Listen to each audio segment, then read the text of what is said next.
Assalamualaikum warahmatullahi wabarakatuh. Abi, cerah hari ini?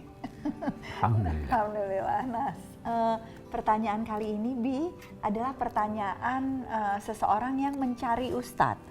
Jadi ada beberapa proses yang ternyata nggak mudah untuk menemukan ustadz, tempat belajar agama yang baik.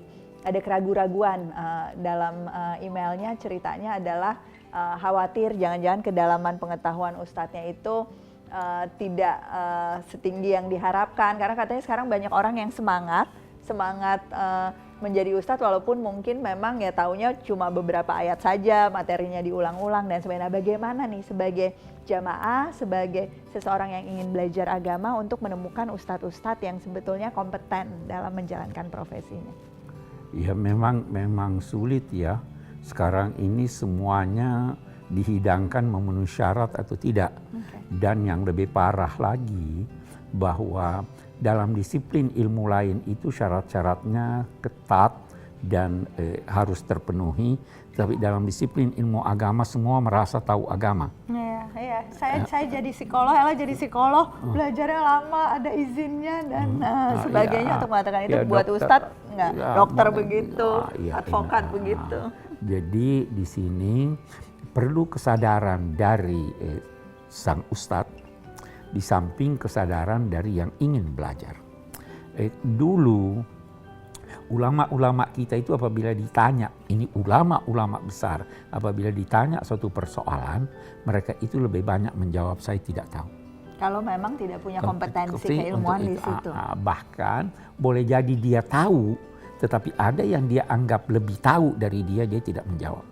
Nah ini tidak beralasan sampaikan walau satu ayat. Ya sampaikan walau satu ayat kalau Anda mengerti ayat itu. Dan kalau mau menyampaikan ya satu ayat itu aja. Jangan ke ayat-ayat yang lain. Ya, jadi saya kira mungkin kita perlu berpikir menyediakan ustadz-ustadz yang mau belajar yang benar, yang inilah antara lain yang disediakan. Dan kriteria utamanya itu apa ya, Bi?